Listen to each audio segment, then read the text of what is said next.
paz do Senhor, meus amados amigos e irmãos em Cristo Jesus, que alegria estarmos novamente aqui para mais uma EBD Online.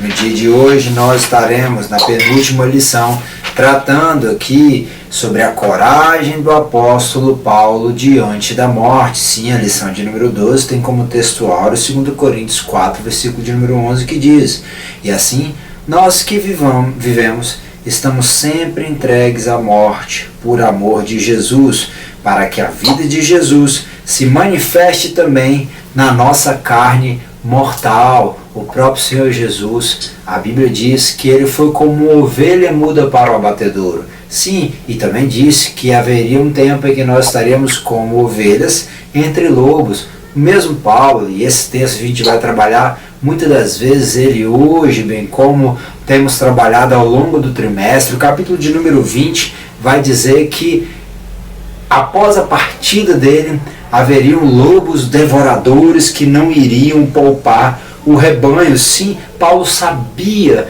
das dificuldades que a igreja iria passar após a sua partida. E Paulo mesmo, ele chega a escrever: combati o bom combate, acabei a carreira, guardei a fé. Em breve está a minha partida.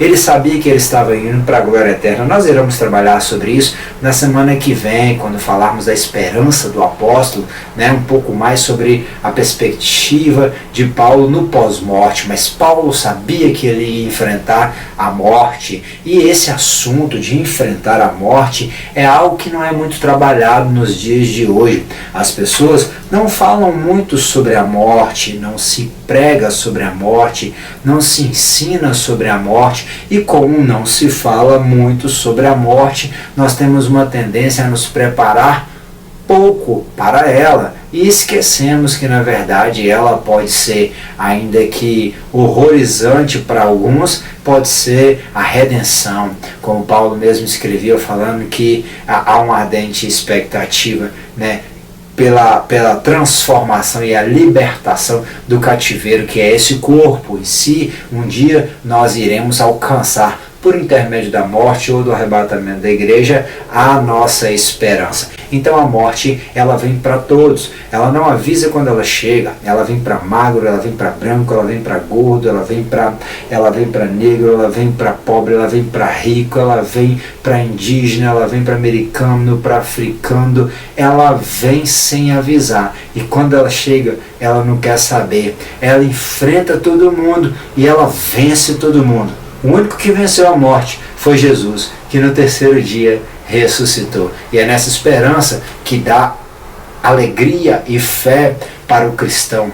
Sim, é nessa esperança de vencer a morte que nós estamos assim respaldados pela nossa fé, pela nossa esperança, pois sabemos que a morte não é o fim de todas as coisas. Sim, nós temos aqui um texto da verdade prática que diz que o Espírito Santo nos prepara para sofrer por Jesus e suportar as angústias, as aflições na obra de Deus. Sim, meus amados, nós estamos num contexto onde, a partir de agora, no capítulo de número 21, voltando também ao capítulo de número 20, muitas das vezes, no capítulo de número 21 também, nós vamos ver, no livro de Atos, como nós temos falado, tenha sempre contigo aí o texto da Bíblia Sagrada, nossa regra de fé e prática. Por ela que nós aumentamos a nossa fé, pois a nossa fé vem pelo ouvir, e ouvir a palavra é através da palavra de Deus que nós dia após dia somos edificados em Cristo, de modo que assim nós vamos ver. Então abre aí, vai aparecer na sua tela também, vamos ler,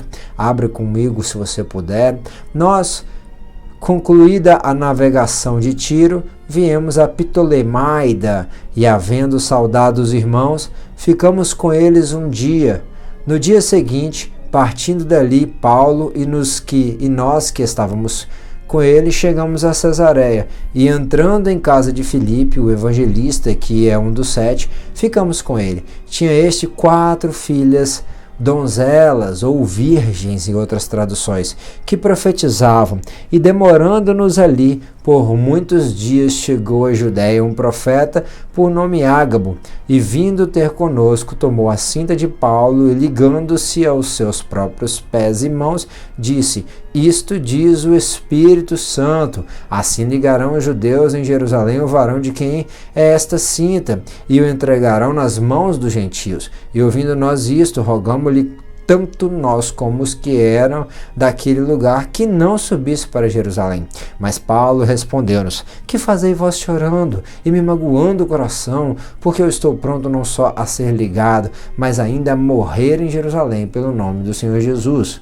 O versículo 14 ainda diz que, e como não podíamos convencê-lo, não aquietamos, dizendo: Faça-se à vontade. Nos aquietamos, dizendo: Faça-se à vontade do Senhor. Depois daqueles dias, havendo feito os nossos preparativos, subimos a Jerusalém.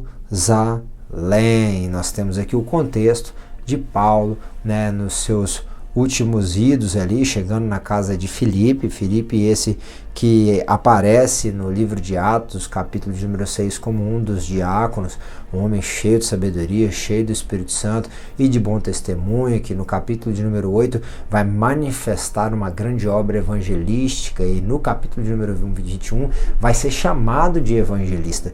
Este Filipe, ele valorizava a obra do serviço, de trabalhar em prol da ação social, de trabalhar como era a função dos diáconos, trabalhar servindo as viúvas dos gregos, né? Servindo a igreja do Senhor, trabalhava pregando, trabalhava sendo usado pelo Espírito Santo com sinais, com maravilhas, abandonava tudo o status da pregação, do que Deus estava fazendo, se necessário for, para ir ao deserto, pois lá ele falou com o eunuco, mas ele também era alguém que valorizava a família, e lá tinha 4 moças na casa dele, que eram virgens. Essas moças, isso é símbolo de santidade, era símbolo da igreja, e eram moças que profetizavam. A mensagem de Filipe estava também voltada para dentro da sua casa. Aquelas moças, elas estavam falando da vontade do Senhor, porque profetizar significa falar aquilo que Deus mandou. Nós hoje, como profetas, falamos aquilo que Deus mandou através da sua palavra, e assim elas eram virgens, símbolos daquelas virgens que um dia encontraram com o Senhor, da igreja santa, lavada, remida, comprada pelo sangue de Jesus, que em breve irá morar no céu. E diante de Filipe, diante daquelas moças, naquela família, no seio daquela família, Deus permite que um profeta venha a trazer uma mensagem da parte do Senhor, né? O nosso comentarista vai dizer que a resposta divina a Ananias, nosso Senhor disse que Paulo haveria de padecer pelo seu nome. Nós vamos ver aqui que o comentarista até traz para nós um contexto de uma consciência a respeito do chamado, e que esse chamado, muitas das vezes, ele vai nos exigir padecer, sofrer muitas das coisas, e para isso nós devemos ter uma certa coragem para enfrentar aquilo que nos é proposto pelo Senhor. E num contexto de uma sociedade imediatista que quer tudo para agora, né, que pouco se prepara e que sabe ou tem pouca paciência para esperar o tempo, o propósito de Deus, e também a sofrer com a vontade do Senhor, de acordo com a vontade do Senhor, e assim escolhendo, como Moisés foi citado em Hebreus capítulo de número 11, escolhendo o vitupério com o povo de Deus, assim o vitupério de Cristo, ao invés de também ser honrado, né, com as questões do Egito. A igreja, ela é convidada a refletir, nós somos convidados a refletir, nós que somos cidadãos contemporâneos de uma sociedade moderna e que estamos envolvidos em tantas questões, num ativismo sem fim, em uma sociedade imediatista. Nós somos convidados a refletir e a pensar que nós temos uma vida que é eterna, e que nós somos convidados, enquanto estamos nessa carne, a padecer com Cristo. Bem-aventurados sois vós quando sois participantes do sofrimento de Cristo Jesus, né? Então assim nós vamos ver que muitos são convidados a participar. Paulo mesmo, desde o chamado dele, quando ele teve a experiência no caminho de Damasco, no capítulo de número 9, o próprio Senhor revelou a Ananias como que ele iria sofrer por amor de Cristo, né? Tá lá, esse é um vaso escolhido para levar o meu nome diante dos gentios e dos reis e dos filhos de Israel. Eu direi o quanto ele haverá de sofrer por mim. Paulo sabia, e quando Ágabo, então, na casa ali de Filipe, no meio daquela família, chega falando quanto ao sofrimento que Paulo iria visualizar, e não só visualizar, ele iria vivenciar, ele já estaria vendo cumprir o tempo para que aquilo que Deus falou viesse a ser uma forma de ser glorificado na vida dele. Ou seja, a mensagem foi entregue pelo profeta Ágabo, e a mensagem profética, ela é eterna, ela pode falar das coisas que já passaram para nos lembrar, ela pode falar daquilo que nós estamos vivendo, ressaltando, lembrando, fortalecendo, consolando, confortando, ou ela pode nos anunciar o futuro. A mensagem, como aquela que Ágabo anunciou, poderia dizer que não era para Paulo ir, ou poderia apenas ilustrar o que Paulo iria vivenciar lá, e ele teria sim o seu direito de escolha, mas discernindo, aqui o nosso comentarista coloca, discernindo que era a vontade de Deus, ele enfrentou o que ele veio a enfrentar pela frente, que eram prisões, açoites, perseguição, muito escárnio, em nome de Jesus. E aí ele cita o texto tão famoso, que tem voltado e sido recorrente ao longo dessa lição, o texto de Atos 20, 24, em nada eu tenho a minha vida por preciosa, contanto que cumpra com alegria a minha carreira, o percurso, a corrida, a trajetória. Ela existe um começo e ela tem uma linha de chegada, e não adianta a gente querer parar no meio do caminho por qualquer coisa. As dificuldades virão ao longo da jornada, mas nós precisamos permanecer, nós precisamos assim perseverar para chegar até o fim. E aí, como Paulo disse, eu já citei, ele vai dizer no final da vida dele: combati o bom combate, acabei a carreira e guardei a fé. Então Paulo, ele se apresenta para enfrentar a morte. Jesus, ele se apresentou, ele chegou a dizer para Deus durante a oração: Senhor, se possível for, afasta de mim esse cálice, mas que seja feita a tua vontade. Ele escolheu a vontade do Senhor. Paulo também escolheu a vontade do Senhor. Jesus já tinha falado em um dos seus ensinamentos sobre a morte, porque a morte, ela é um assunto que nós precisamos meditar, porque ela nos traz sabedoria a como viver melhor a nossa vida. Isso é o que está em Eclesiastes 7, melhor é o dia da tristeza do que o dia da alegria, melhor é o dia do velório do que o dia de festa, porque ali os homens aplicam o seu coração. Nós observamos um defunto num caixão, num dia de um velório, e há uma reflexão no ar que precisamos fazer, que poderia ser eu, logo tenho a oportunidade de viver a minha vida melhor. Sim, em breve você vai morrer, e isso deve gerar em nós não um desespero, mas deve gerar uma alegria pela oportunidade de viver, uma alegria de em Deus que nos ajuda, e grandes coisas fez o Senhor por nós, por isso nós estamos alegres, disse o Salmo 126, versículo 3, ele nos livrou do cativeiro, e por isso nós estávamos como os que sonham, nós temos esperança na glória eterna, porque ele nos livrou do pecado, do diabo, da morte eterna. Sim, e enquanto nós estamos aqui, nós temos que viver para a glória do nome dele, com um propósito. A vida, ela tem que buscar alcançar um propósito. O meu desejo era estar com o Senhor, ele vai falar, mas se há algum propósito, que ele venha cumprir de uma melhor forma. Um pensador cristão, ele chegava a falar: Senhor, livra-me de ter uma vida inútil, que eu e você possamos viver uma vida com propósito. E assim, nós, entendendo a morte, podemos manifestar uma vida mais plena. Jesus ensinou que o grão de trigo, se ele cai na terra e não morre, ele fica ele só. Mas se ele morre, ele dá muito fruto. Se desfaz e ali o seu interior vai germinar e dar muitos frutos. Assim somos eu e você.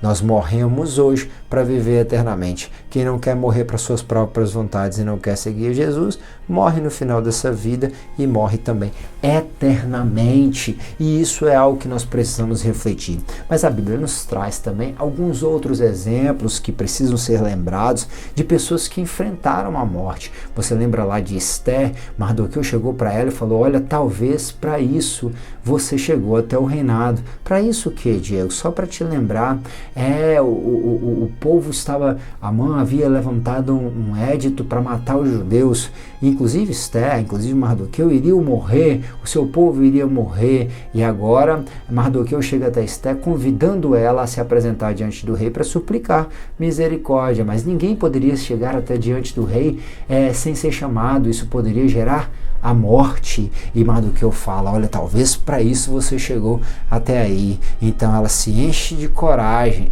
Ela não queria, mas ele fala: se não vier por ti, virá o livramento por outra pessoa, mas a tua casa perecerá. Então ela se enche de coragem, vai orar, vai jejuar com suas companheiras, suplica que Mardoqueu também venha orar, jejuar entre outras pessoas, e ela diz: vou até o rei, se perecer, pereci. E quando ela chega diante do rei, o rei estende o seu cetro para ela e ela se aproxima diante do rei. Ela enfrentou a morte, e isso tudo por causa de uma causa, a causa de livramento do seu povo. Sim, nós vamos ver as situações dos valentes de Davi. Davi, ele tem um desejo de tomar da água, da fonte de Belém, mas aquela região estava tomada pelos filisteus, e os valentes, não medindo esforços, vão lá, pegam a água naquele território dominado pelos inimigos e trazem até Davi. Davi não tem coragem de tomar aquela água,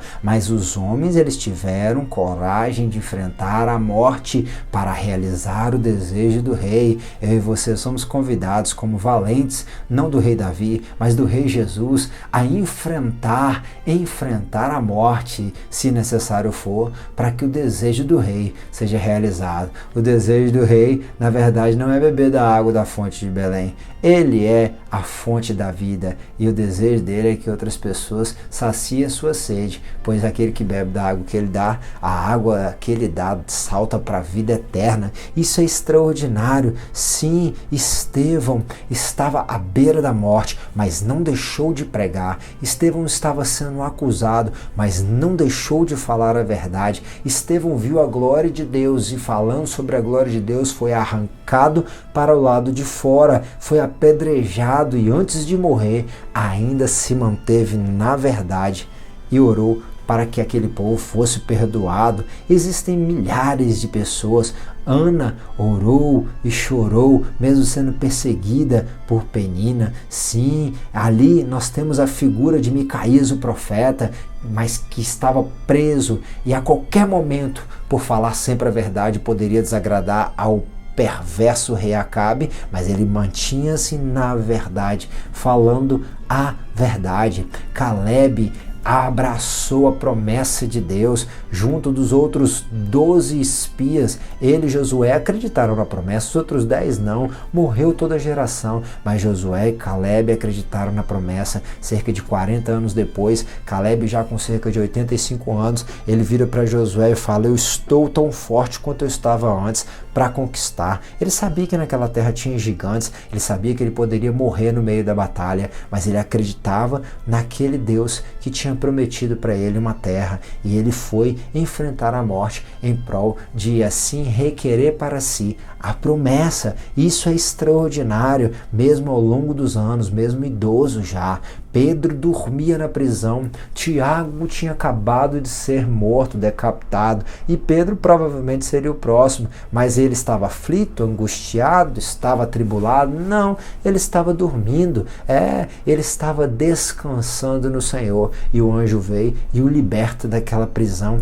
Extraordinário é isso. Paulo e Silas pregaram, por conta de uma libertação foram presos, por conta daquela prisão foram açoitados, foram maltratados e presos em cadeias, e eles fizeram o que? Reclamaram, murmuraram, porque o próximo passo de quem estava preso provavelmente deveria ser condenado. encarcerado e ainda assim talvez morto, né? Mas nós sabemos que eles estavam orando e cantando e Deus moveu a terra de uma forma extraordinária e o propósito do Senhor foi alcançado porque vidas ali foram salvas e puderam manifestar a glória de Deus. Sim, os cristãos da igreja primitiva, mesmo diante da perseguição de Nero, mesmo diante da perseguição do Império Romano, eles não negavam a Cristo, mesmo diante das feras, diante dos gladiadores, no Coliseu, entre tantos outros estádios do Império Romano, onde eles eram colocados como chacota, na política de pão e circo, eram colocados e expostos como entretenimento para aquele povo perverso. Eles não negavam a sua fé. Alguns acreditam, alguns historiadores, que mesmo diante da morte, eles louvavam e engrandeciam o Rei dos Reis, o Senhor dos Senhores, aquele Senhor Jesus que veio e que vive e vive para todo sempre. Sim, diante da morte, exemplos daqueles que não negaram a sua fé, porque entendiam que tinham um propósito. E isso é maravilhoso, sim. Em Atos 21, nós vamos ver aqui alguns desses versículos, né? A figura de Filipe, como nós já falamos, e ali aquele Paulo chegando na casa dele um pouco mais à frente.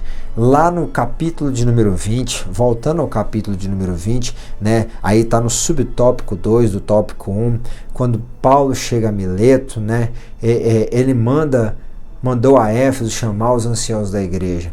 E ali ele vai falar, né, servindo ao Senhor com toda humildade. Ele à beira da morte, ele ainda tira um tempo para poder ensinar a liderança, humildade, alegria, com lágrimas, em meio às tentações, em meio às ciladas. Sim, Paulo fala que foi chicoteado, Paulo fala que foi perseguido pelos judeus, pelos romanos, pelos gentios, pelos falsos irmãos. Ele sofreu naufrágio, ele sofreu muitas angústias e aflições, mas ele sabia, assim como Cristo, que não ia morrer de véspera, como dizem o ditado popular. Não, tudo tem um tempo específico e um propósito para que o nome do Senhor seja glorificado. E agora ele testificando tanto aos judeus como aos gregos a sua conversão e a fé no Senhor Jesus. Eis que, ligado pelo Espírito, assim como falou o profeta, ele vai para Jerusalém, não sabendo o que lá ia acontecer, senão o que o Espírito Santo de cidade em cidade revela, dizendo que esperarão prisões e tribulações, né? Ele sabia, ele mesmo já sabia o que iria acontecer com ele, mas isso não inibiu o ânimo e a coragem do apóstolo Paulo. Diego, o que é coragem? Eu peguei aqui no dicionário simples mesmo, né? O que é coragem? A palavra coragem, moral forte perante o perigo, perante riscos, bravura, intrepidez. Não deixou de pregar, não deixou de avançar, não deixou de visitar. Agora em Mileto, falando a liderança da igreja de Éfeso, estava ensinando, dando as últimas instruções, né, com intrepidez, firmeza de espírito para enfrentar situação emocional ou moralmente difícil. Ele iria ser acusado, nós vamos ver um pouco mais à frente sobre isso, acusado de quebrar a lei e de desvalorizar a lei, o templo, o próprio Moisés, enfim. Qualidade de quem tem grandeza de alma, nobreza de caráter, hombridade, sim.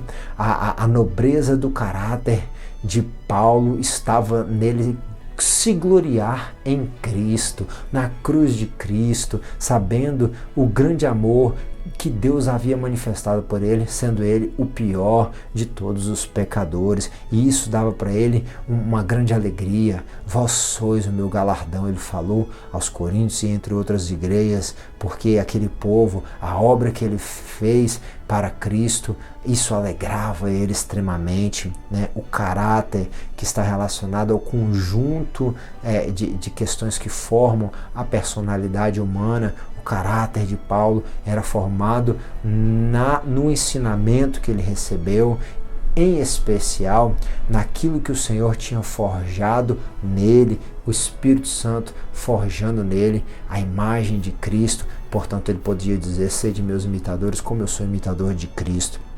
determinação. Ele queria ser um exemplo de parecer com Jesus, o caráter de Cristo nele, a ponto dele também morrer pela causa, morrer pelas almas, morrer para que o nome de Jesus e a glória do Deus de Israel fosse manifesta, porque a glória do Deus de Israel hoje se manifesta no seu Filho, que morreu e derramou seu sangue precioso para nos purificar todos os nossos pecados, nos salvar da perdição eterna. Uma determinação no desempenho de uma atividade necessária.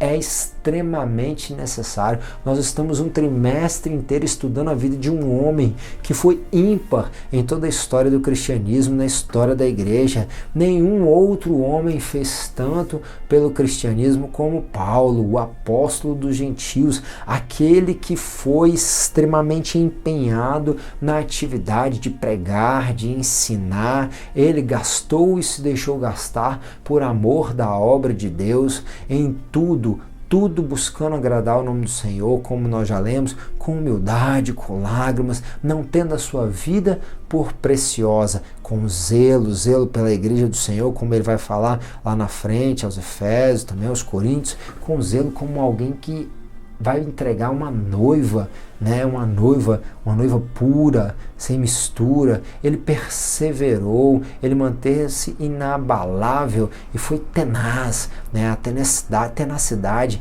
no cumprimento do seu propósito. Isso é uma pessoa corajosa, alguém que avança em meio a muitas adversidades, com determinação, com grandeza de alma, com firmeza de espírito para enfrentar situações emocionais, para cumprir e fazer aquilo que é necessário com zelo, com perseverança e com a moral forte perante os perigos e os riscos, com bravura, com intrepidez, pregando em tempo e em fora de tempo. O meu convite é que você se doe à obra e à vontade de Deus cada vez mais. O meu pedido e a minha oração é que Deus te ajude a fazer o que é preciso com coragem, com intrepidez, com bravura, enfrentando todas as dificuldades, sabendo que o poder do Senhor é que se aperfeiçoa na nossa fraqueza. Em meio às nossas limitações, o nome dele é glorificado quando nós nos empenhamos. Ele ainda vai falar em 1 Coríntios, capítulo de número 15, o último versículo lá, se eu não me engano, 58,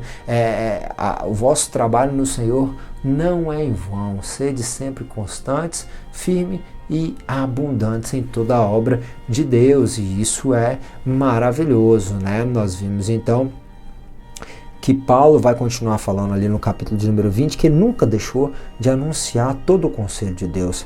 Agora, irmão, encomendo-vos a palavra de Deus. Ele está supervalorizando a palavra de Deus mais uma vez. A ele que é poderoso para vos edificar e dar herança entre todos os santos. Ele já está deslumbrando e convidando a igreja a deslumbrar algo que está para além dessas dificuldades momentâneas, que é a herança que Deus tem preparado para nós. Bem-aventurado coisa é dar do que receber. Aqui está uma essência do cristianismo, que é um convite que o Senhor Jesus fez, lavando os pés dos discípulos, também convidando os discípulos a fazer o mesmo, entre tantas outras coisas, ensinamentos, obras que Jesus fez, que Paulo manifestou, que é o convite a servir, porque mais bem-aventurada coisa é dar do que receber. Você foi convidado a servir, a fazer, a se doar por conta da obra, para que assim a sua vida seja útil, né? Nós vamos ver então, no tópico de número 2, que a coragem para enfrentar as ameaças e a morte.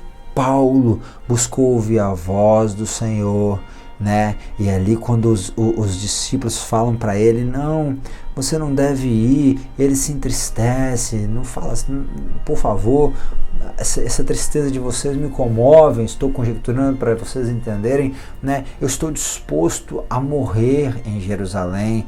Ele estava disposto a morrer por conta da causa de Cristo. Ele estava convicto do propósito, né? E muitas das vezes Deus permite que alguma informação chegue até nós, até mesmo para provar a nossa convicção, para que nós venhamos para saber, para que nós saibamos se estamos de fato, ele já sabe, mas para nós sabermos se estamos de fato alicerçados, convictos daquilo que ele falou para nós e daquilo que nós entendemos que é a vontade dele, ainda que nós venhamos a sofrer, ainda que nós venhamos a perecer, ainda que nós venhamos a perder, e muito com isso, né? Então os próprios discípulos entendem que não tinham como convencê-lo e assim glorificam a Deus e aquietando disseram que se faça a vontade do Senhor. Bem, só você sabe o que Deus falou com você. Só você é quem sabe o quanto você tem sofrido, o quanto você tem abdicado. Às vezes você gostaria de estar em alguns lugares, às vezes você gostaria de estar junto de algumas pessoas, mas Deus ele tem os seus caminhos e todas as coisas cooperam juntamente para o bem daqueles que amam ao Senhor. Então nos seus propósitos ele tem um fim pedagógico no meio do sofrimento. É importante nós entendermos que a vontade do Senhor deve prevalecer. É você que conhece o sofrimento que está passando, é você que conhece o caminho que está traçando, é você que conhece o direcionamento que Deus deu, e você precisa ter convicção diante daquilo que o Senhor te falou, ainda que isso gere angústia, sofrimentos, aflições, perdas. Você precisa se manter no propósito, no centro da vontade de Deus, e que a vontade do Senhor venha a prevalecer na sua vida. Quando Paulo vai então para Jerusalém, ele lá é recebido por Tiago, pelos líderes da igreja, que estão preocupados de fato com ele. Os gentios estão o acusando, né, como nós vamos ver no capítulo de número 21, a partir do versículo 21, estão acusando Paulo, né, que eles ensinaram a se apartar de Moisés, dizendo que não deve circuncidar seus filhos, nem andar segundo o costume. Então os líderes da igreja vão orientar a Paulo para poder se ajuntar a 4 homens que estavam fazendo um propósito, e assim também ele raspar a cabeça e apresentar, cumprir a lei. Mas quando ele entra dentro do templo, então aqueles homens lançam mão de Paulo, né? Mais uma vez, né? Depois o texto vai dizer que quando os 7 dias estavam quase terminar, os judeus da Ásia, vendo-o no templo, alvoroçaram todo o povo e lançaram mão dele, clamando: homens israelitas, acudi, este é o homem que por todas as partes ensina a todos contra o povo e contra a lei e contra este lugar. E demais disto, introduziu também no templo os gregos e profanou este santo lugar. Acreditavam que Paulo tinha introduzido Trófimo dentro do templo, né? E mais à frente vai dizer: e procurando eles matá-lo, chegou ao tribuno da corte o aviso de que Jerusalém estava em toda uma confusão, a qual, tomando logo consigo soldados e centuriões, correu para eles, e quando viram o tribuno e os soldados, cessaram de ferir a Paulo. Eles estavam para matar Paulo ali mesmo, né? Um pouco mais à frente, a multidão do povo o seguia, clamando: mata-o, né? Ainda lá na frente, me permitindo dizer alguma coisa, depois que estavam levando Paulo preso, ele já desfalecendo de tanto que havia sofrido, né? Ele pede para falar, e ali o soldado pergunta se ele sabia falar o grego, e percebe que ele não era um egípcio. Nosso comentarista chega a dizer que havia uma confusão sobre Paulo ser ali um egípcio, uma confusão que tinha criado uma confusão, estava sendo confundido com um egípcio, né? E vendo que não era, vendo que ele sabia falar um grego polido, né?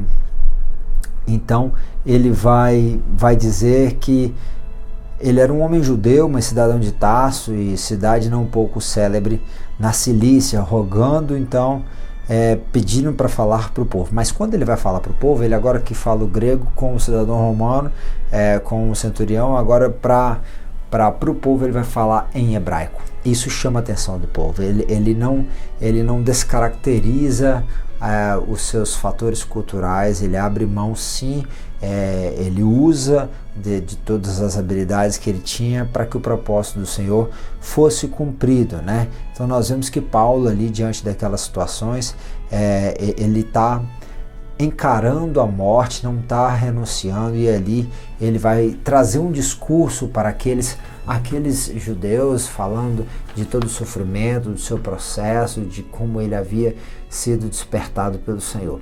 Lá em Filipenses 1, 21, 23, ele vai falar: para mim viver é Cristo, o morrer é ganho, mas se o viver na carne me der fruto da minha obra, não sei então no que devo escolher, né? Ambos lados estou em aperto. Tenho o desejo de partir e estar com Jesus, com Cristo, porque esta é ainda muito melhor. Mas se há um propósito aqui, vamos realizar o propósito aqui. Mas ele sabe que não é somente pelas obras, não é pela lei, né? Por isso nenhuma carne será justificada diante dele pelas obras, pela lei, né? Porque alguns acreditavam só nessa questão da lei, né? De que eles estavam profanando o templo, a lei, a lei, a lei. Aí ele mesmo vai escrever isso no capítulo de número 7 de Romanos: eu em algum tempo vivia sem lei, mas vindo o mandamento, reviveu o pecado e eu morri. O mandamento que era para a vida, achei que era para a morte, porque o pecado, tomando a ocasião do mandamento, me enganou e por ele me matou. Ele ressalta que pela lei o homem somente toma consciência do seu estado de pecado, do seu estado de morte, mas a lei não ajuda ninguém nesse quesito, a não ser mostrar a verdade, e que o homem não consegue cumprir sem Jesus, né? Mas viver é Cristo. Onde está a morte? Ele vai escrever lá na frente, no versículo 55 até o 57 de 1 Coríntios 15. Ele está desafiando a morte, ele está indo em direção à morte. Ele agora é preso, vai ser... Os judeus estão querendo o matar, e ele então apela para César, passa por uma série de prisões, uma série de lugares, vai passar por um naufrágio na sua última viagem em direção a Roma, na ilha de Malta. Lá Deus ainda realiza um grande propósito com os homens daquela ilha, que além de contemplar a grandeza de Deus, que não permitia ele morrer no naufrágio, nem também pela picada da cobra, vão ver que um homem foi curado ali, o Deus que cura se manifesta naquele lugar, e ele chega até Roma. Esse imperador a qual ele apela era César, o César da época era Nero, e Nero era um homem extremamente cruel, que perseguia a igreja, que levanta Paulo como inimigo número 1 de Roma. Mas enquanto ele está em Roma, ele está escrevendo as cartas da prisão, escreve aos Efésios, escreve Colossenses, escreve Filipenses, e é no contexto de Filipenses que ele vai falar que as prisões dele até mesmo ajudaram ele no cumprimento do seu chamado, né? E que isso não deveria gerar tristeza para a igreja de Filipos, porque em tudo eles deveriam se regozijar. Ele aprendeu a em todo tempo estar contente com tudo, sim, a se alegrar com as muitas possibilidades, também com as muitas dificuldades. Aí ele vai refletir ao caminho da morte: onde está o teu aguilhão? Onde está o inferno? A tua vitória. Ora, o aguilhão da morte é o pecado, e a força do pecado é a lei, mas graças a Deus que nos dá vitória pelo nosso Senhor Jesus Cristo. Ele sabe que através de Cristo o pecado não consegue vencer, a morte não consegue vencer. O salário do pecado é a morte, mas Jesus veio para dar vida, e vida com abundância, e em Cristo nós somos mais do que vencedores. Então ele vaticina em 2 Coríntios capítulo de número 4, 17: não desfalecemos então por isso, mas ainda que o nosso homem exterior se corrompa, o interior contudo se renova dia em dia, porque a nossa leve e momentânea tribulação produz para nós um peso eterno de glória muito excelente. A morte, ela mostra para nós como viver de uma forma mais excelente aqui, entendendo que melhor é dar do que receber, ou seja, servindo, glorificando o nome de Jesus, ainda que isso nos gere aflições, angústias. Paulo entendeu isso, viveu isso, ensinou isso, e até o seu último momento abraçou essa causa, porque ele estava olhando para o porvir. Ele sabia que a morte física não era uma limitação, assim como a prisão não foi para uma limitação para que o evangelho ele fluísse, né? De modo que nós devemos entender que a morte para o cristão é somente o começo, e que nós devemos a encarar com coragem, para que o propósito que Deus estabeleceu para nós desde a eternidade, ele seja cumprido. Eu te convido, meu amigo, a se entregar dia após dia, mais e mais, nas mãos do Senhor, para que em tudo o nome do Senhor, ele seja glorificado. Esforça-te e tem bom ânimo, não se aparte da tua boca o livro dessa lei, e prosperarás em todos os teus caminhos. A prosperidade de Paulo era fazer a vontade do Senhor e cumprir a carreira que para ele era designada. E ele fez isso com muita coragem, independente do que viria, como ele foi, como o Senhor falou por intermédio do profeta, avisando a ele, ele abraçou aquilo que Deus tinha para ele, porque ele sabia que abraçando o que Deus tinha para ele, o nome do Senhor seria glorificado. Abrace o propósito que Deus tem para a sua vida, porque é aí que reside a glória de Deus que há de se manifestar por intermédio da sua vida. A conclusão ainda nos diz que a atitude de sofrer pelo nome de Jesus tem sido abandonada nos tempos modernos. As pessoas querem que Deus trabalhe em favor delas, mas elas não querem trabalhar em favor de Deus. A visão que Paulo tinha da missão evangelizadora o fazia enfrentar toda e qualquer oposição e sofrimento. O apóstolo podia dizer, porque a nossa leve e momentânea tribulação produz para nós um peso eterno de glória muito excelente. Existe um peso de glória muito excelente, e que o Senhor te ajude a, até chegarmos lá, com muita coragem, fazermos o que precisa ser feito. Que Deus em Cristo te abençoe. Curta e compartilhe essa aula para que outros possam ser edificados. Deixe o seu glória a Deus lá no comentário, e se Deus permitir, semana que vem a gente está de volta. Tenha um bom final de semana.